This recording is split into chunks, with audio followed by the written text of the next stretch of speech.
This is probably one of the most stupidest things I've ever done. No, I've done stupider. Hi, it's Robbie from Southern California. Many of my totes now are between 5 and 7 years old. And this one is one I believe I picked up in the trash. So it was already having its issues, but I went ahead and wanted to plant in it. I like the size. And this one has been getting south-facing sun all year, for years now. Being already hindered when I got it, and while I was using it, I've stuck sticks and stuff in there. I've made some holes, bumped into it. Well, now it's starting to break down, but I want to save it one more year if I can, since I'm not moving it. So what I did was I removed some soil from the corner and I put tulle in there. Now there's another way of doing this as well. You can put some tote lid pieces. And since I use the tote lids to make hoods and plant labels, I always have some of the sides that I don't really use from the lid.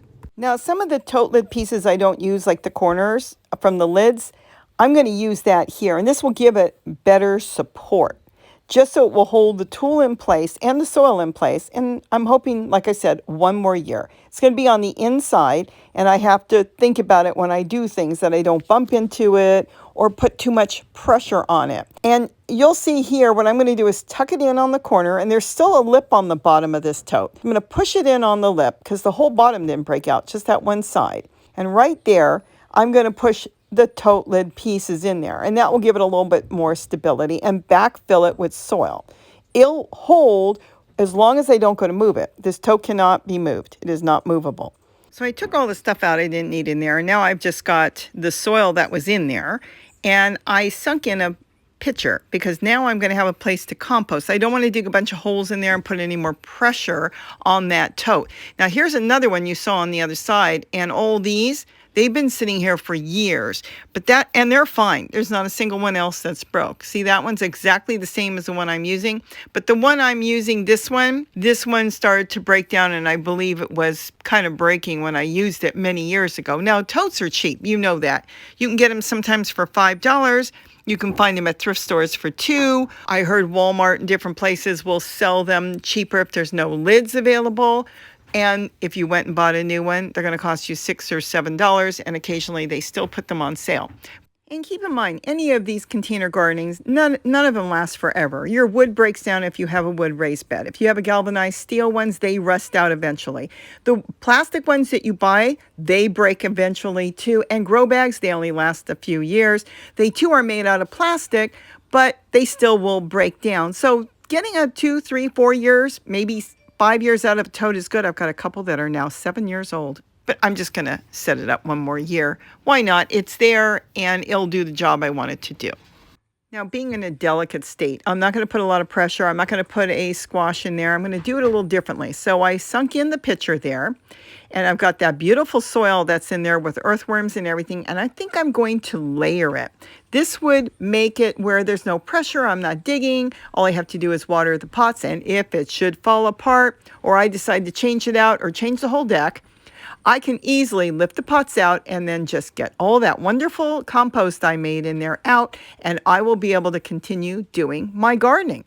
Well, it makes it easier to move out. So let's go do this layering. And yes, there is a tomato plant left in there. And since that tomato plant is doing so well and still growing tomatoes, I'm going to leave this tote. And that's kind of the main reason I'm leaving it too. So we'll see what happens later on in the season, what I decide to do. But let's see if we can save it for at least a little while longer.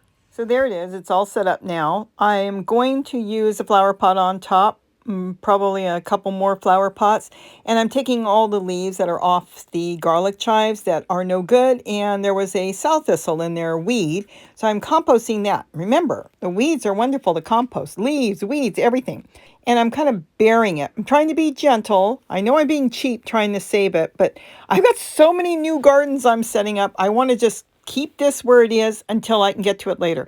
And look how beautiful that soil is. So I'm putting kitchen scraps in the pitcher. Now you want to bring the earthworms in. You want to invite them in. So you want to put a little bit of soil in there. That's why I put a handful of soil, see?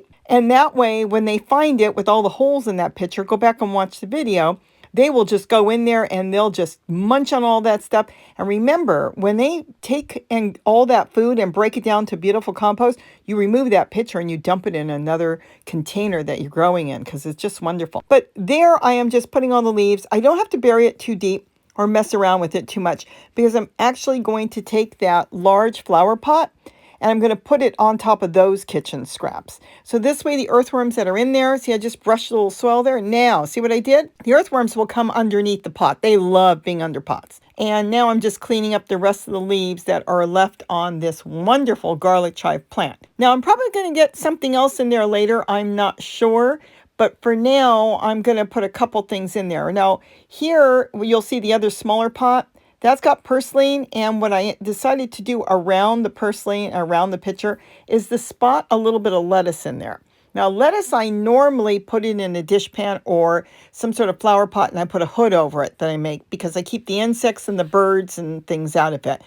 I don't know if they'll make it, but I've got thousands of lettuce growing because they drop their seeds everywhere. So I figured I'll drop 3 of them in there. If they make it, they make it. I might put another small pot with something else in there later. We'll see. But I had it, so why not?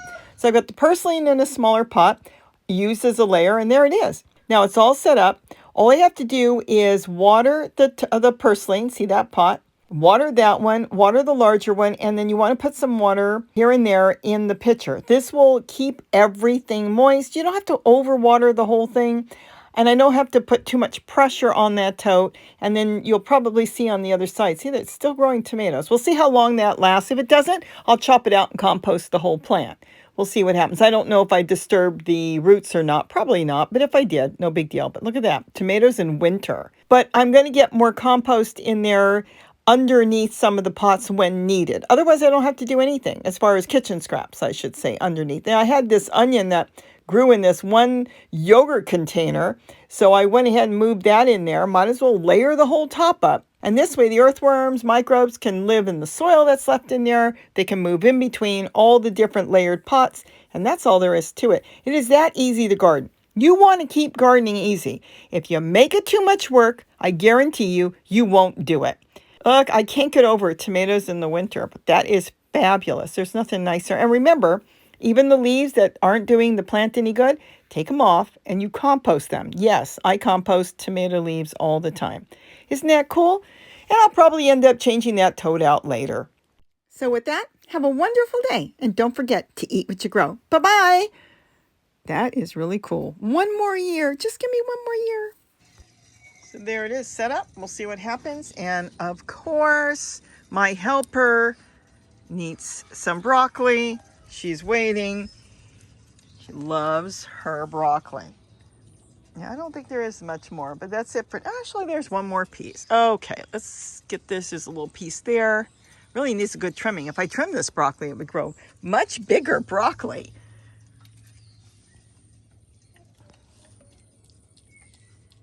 What a happy dog. So I ended up planting my red mustard. I started on my kitchen window. In there, just 2 of them. I draped some tulle over a stick, and it's wrapped around with a clip. And for now, that will be good to keep the birds and the insects off.